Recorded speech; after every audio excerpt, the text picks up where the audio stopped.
téléspectateurs, nous sommes avec Monsieur Nengbao, président du conseil de gestion des entreprises coopératives simplifiées des agriculteurs solidaires du libre-échange de Upoyo. Parlons aussi des différentes routes au niveau de Soubré, Meyagui. On sait très bien que les voies ne sont pas très praticables. Est-ce que ça aussi, ça cause pas aussi souvent des problèmes comme je pour disais, les acheteurs? Si je disais que j'allais donner des points, et ça c'est un gros point parce que nos routes sont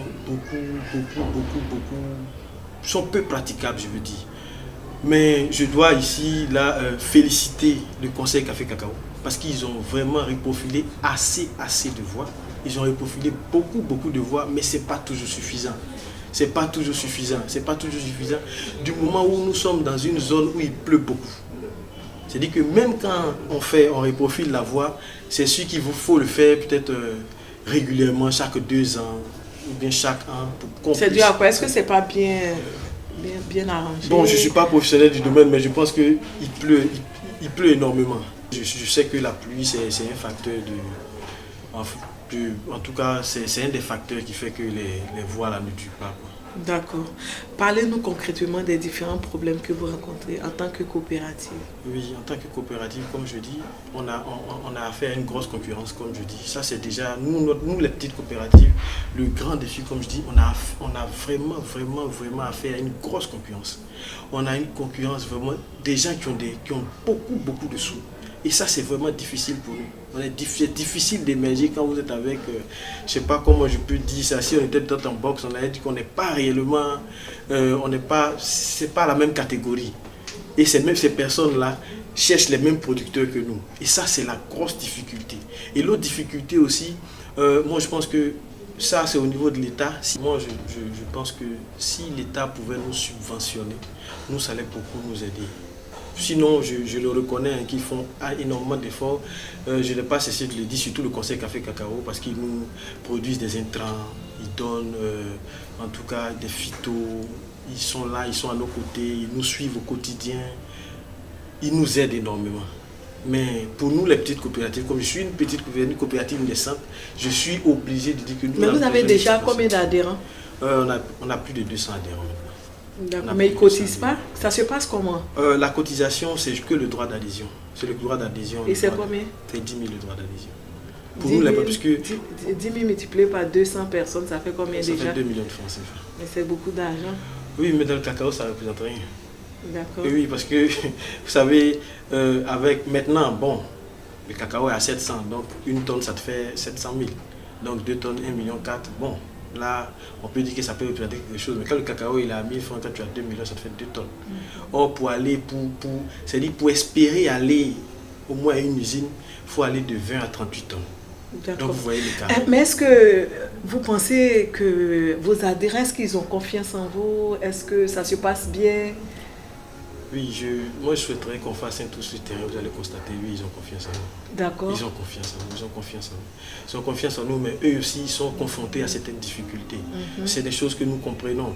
Nous, on n'a pas assez de moyens, on s'est mis au devant parce que nous avons l'amour de la chose. Mais nous, on n'a pas assez de moyens. Mais, vous voyez, quand un adhérent, un monsieur d'un certain âge, qui est propriétaire même de 10 hectares, tu viens collecter son cacao, parce que déjà on prend le cacao frais pour l'envoyer. Quand le cacao il est sec, qui te dit bon, mon petit, franchement, actuellement ta maman qui est là, elle est malade. Vraiment, si je te donne, est-ce que tu pourras me trouver l'argent maintenant? Quand vous pensez que moi je suis obligé de vendre pour lui donner, je n'ai pas les moyens pour lui donner là, je comprends qu'il ne puisse pas me donner le cacao. C'est la difficulté, je comprends qu'il ne peut pas me donner le cacao. Donc, on est confronté à ces choses-là et on est obligé. Ça leur fait mal à eux, ça nous fait mal à nous, mais c'est comme ça. Et les gros, c'est dit, les grosses entreprises qui sont autour de nous, elles sont aux aguets, elles sont partout, elles nous guettent à tout moment. Elles sont avec nos producteurs. On a pratiquement les mêmes producteurs. Dès que le cacao sort net, ils commencent des... Mais qu'est-ce qui fait la différence entre vous et ces gros opérateurs économiques? Oui, le gros acheteur, c'est quelqu'un qui dit, bon, madame, vous pouvez être dans le cacao, hein. Vous venez, vous dites, bon, ok, moi j'ai 50 millions, moi je démarre mon affaire. vous allez, vous prenez... Mais pourquoi ne pas financer une coopérative? Parce qu'elle est plus crédible. C'est vrai qu'ils financent certaines coopératives. Ils financent certaines coopératives, mais la difficulté, comme je dis, c'est au niveau de la marge. Parce qu'il faut faire la différence entre les acheteurs et les exportateurs. Les exportateurs, eux, ne travaillent uniquement qu'avec les coopératives. Mais eux, comme je dis là, c'est eux qui sont à l'usine au niveau de San Pedro. Et eux, il y a un souci de confiance que je comprends. Hein, un souci de confiance entre eux et puis les nouvelles coopératives. Puisqu'ils sont déjà habitués à certaines coopératives qui sont déjà enracinées. Donc, eux, elles ont du mal à aller vers des nouvelles coopératives. Donc, ou bien même quand vous partez vers eux, ils disent, bon, ok, tu fais tes preuves d'abord et puis après on voit. Bon, je suis d'accord avec ça, c'est une bonne approche. Mais le problème, c'est quoi? Moi, comme je vous expliquais là, ce vieux à qui je n'ai pas pu donner de l'argent, ce qui fait que je ne peux pas réunir en grande quantité. Vous vous figurez que, bon, peut-être que comme on n'est pas, mais si vous êtes à San Pedro, que vous voyez peut-être quelqu'un qui vient avec 2 ou bien 3 tonnes, c'est ridicule, on ne va même pas s'occuper de lui. Donc, il y a un certain tonnage que je dois faire pour pouvoir aller vers eux. Or, eux, ils me disent, il faut faire tes preuves d'abord, il faut faire un certain tonnage pour qu'on puisse commencer à te financer. Parce que c'est eux qui donnent les grosses marges. Mais les acheteurs qui vendent, bon, qui sont au niveau, je vais dire, local, eux, ils sont là, la marge n'est pas trop intéressante. Même s'ils te financent, la marge n'est pas trop intéressante pour que tu puisses rentrer dans, je ne vais pas dire dans tes fonds, mais pour pouvoir couvrir toutes tes charges. Donc, ce qui fait que, bon, même s'ils nous approchent, nous-mêmes, nous sommes réticents aussi, parce que, bon, ça ne nous arrange pas. Mais vous vous en sortez comment?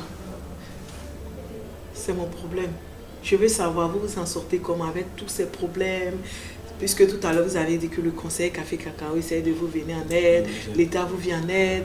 Maintenant, vous-même, ça se passe comment? Est-ce qu'il faut prendre des prêts? Voilà. Les prêts, vous pensez que la solution, c'est quoi? La solution... La nouvelle coopérative. Parce qu'il y a vraiment un souci. Il y a un souci de confiance de par l'État, avec les opérateurs économiques. C'est vraiment compliqué. Pour vous, la solution, c'est quoi? La solution, d'abord, moi, je pense aux subventions de l'État. D'accord. Je pense aux subventions de l'État parce qu'aujourd'hui, je pense qu'on dit beaucoup que... Mais déjà, l'État subventionne à hauteur de combien? Les coopératives? Bon, moi, depuis que je suis en coopérative, on ne m'a pas encore subventionné. On ne m'a pas encore subventionné. C'est-à-dire, quand je parle de subvention, comme je dis, l'État, par le biais du Conseil Café Cacao, subventionne l'apport en étant. Parce qu'on a besoin de phytos. Ils nous donnent des phytos. Ils nous accompagnent, ils accompagnent les producteurs. Ils font, ce que je dis, le reprofilage des voies. Ils font beaucoup de reprofilage des voies. Ça, en termes de subvention, c'est ce que je vois. Mais ce que je veux dire, c'est que nous, on a besoin de liquidité pour fonctionner. On a besoin de ça comme un fonds de roulement pour nous-mêmes. En fait, c'est de ça que je parle. Sinon, les subventions de l'État, c'est ça. C'est par le biais du Conseil Café Cacao, ils nous donnent le matériel. Alors que vous avez besoin nous, de on la a liquidité. besoin de la liquidité pour fonctionner. C'est là la difficulté d'une coopérative. Je vais dire, le business du futur, c'est dans le secteur agricole. C'est vrai, nous, on a pris ce risque-là, d'aller dans le secteur agricole, mais c'est difficile. Donc, en tant que jeune, vous lancez un appel à l'État, n'est-ce pas? Oui. D'accord. Adressez-vous à l'État. Oui, bon, ce que je vais dire, surtout au ministre que je ne connais pas, mais quand je regarde la télé, je sais que c'est quelqu'un de très réceptif. Moi, je pense que ce que je peux dire aujourd'hui, c'est que nous avons besoin de subventions pour nous en sortir. C'est vrai qu'il y a des mauvaises graines, comme partout ailleurs. Ce n'est pas seulement de la coopérative. Partout, il y a des mauvaises graines. Mais nous qui avons l'amour de ce travail-là, nous qui voulons aider nos parents, nous qui voulons nous aider, nous prendre en charge, nous, on a besoin de l'État. On n'a personne d'autre que l'État.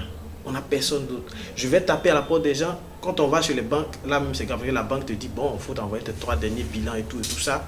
C'est normal. Ils font du business, c'est normal. Quand tu vas chez un acheteur, il te dit, il faut faire des preuves pour qu'on puisse t'octroyer des fonds. C'est normal aussi, ils font du business.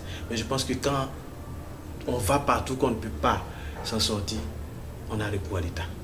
Et pour nous, citoyens, je pense que c'est normal. D'accord.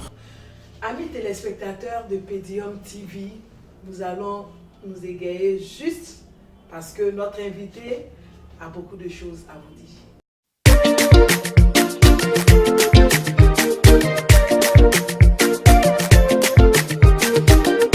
Cédric Canavaro on the beat. Ça c'est la musique de la nouvelle génération. L'unique. Désormais appelez-moi le Samuel C.A. Abigail risqué. Si tu as testé, tu vas rester. Abigail risqué. Mon ami, faut pas douter, ça va tuer. Abigail risqué. Si tu as testé, tu vas rester. Abigail risqué. Mon ami, faut pas douter, ça va tuer. Il a vu la goutte dans le maquis, il voulait la mougoufan. Alors que la goutte dans sa tête, oh, elle voulait le couper pan. C'est-à-dire prendre son jeton et puis elle va gagner temps. Abidjan. Y'a mougoufan, Abidjan. y'a coupé pan, Abidjan. y'a béco pan. Pardon, faut pas tomber fan. Abigail risqué. Si tu as testé, tu vas rester. Abigail risqué. Mon ami, faut pas douter, ça va tuer. Abigail risqué. Si tu as testé, tu vas rester. Abigail risqué. Mon ami, faut pas douter, ça va tuer.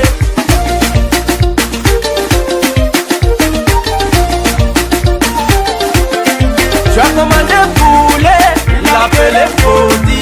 Tu as fini de manger dans sa cave, il va te battre. Mais si t'as emporté là pour toi est fini. Je te préviens, ma chérie Abigail risqué. Abidjan. Y'a Mougou pan, Abidjan. y'a Coupé pan, Abidjan. y'a Pépo pan. Pardon, faut pas tomber fan. Abigail risqué. Si tu as testé, tu vas rester. Abigail risqué. Mon ami, faut pas douter, ça va tuer. Abigail risqué. Si tu as testé, tu vas rester. Abigail risqué. Mon ami, faut pas douter, ça va tuer. Tu connais pas route d'aéroport, c'est toi qui chocotte. Tu n'as jamais quitté Babi, c'est toi qui veilles. J'ai des maisons à Paris, j'ai des châteaux à Miami, j'ai des bateaux sur les plages de Balili, tout ça pour prendre tes points. Arrête, je te dis qu'Abidjan, y'a Mougoupan, Abidjan.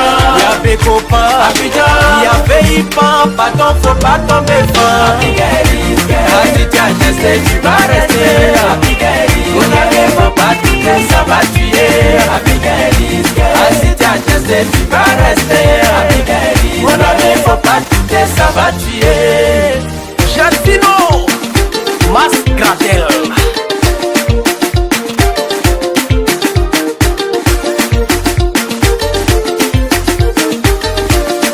Enzo le charismatique. Abigail risqué. Tony Tosh, Eric Tepi. Abigail risqué. Abidjan, Abidjan. Abigail Risqué, risqué. risqué. Président Côte Faro. Abigail risqué. Risqué, risqué. Nathalie Carmel de Montréal. Voitoupa, voitoupa, voitoupa. Elle est jolie mais elle gère busy. Abigail risqué. Le gars est chaud mais c'est malo. Abigail risqué. À risqué. Maman Annie Bobois. C'est Rédier. On devient yo de London. Dans la joie. Voitoupa. Monoco, Barato, Maranata. Fori, Forma. Petit Camus. Autorité, Momo Choco. Risqué.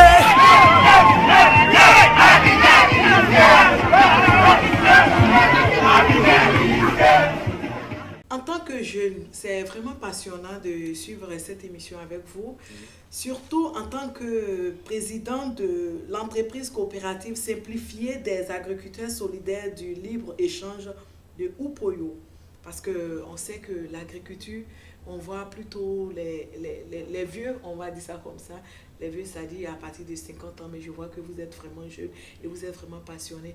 Est-ce que vous avez un message à lancer aux jeunes qui veulent embrasser ce métier? Ce que je vais dire, c'est que nous sommes Ivoiriens. Nous sommes Ivoiriens.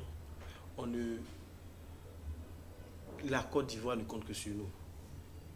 Je dis la relève, c'est nous. C'est nous qui la faisons. Si tout le monde se met sur un seul domaine, ça ne peut pas avancer.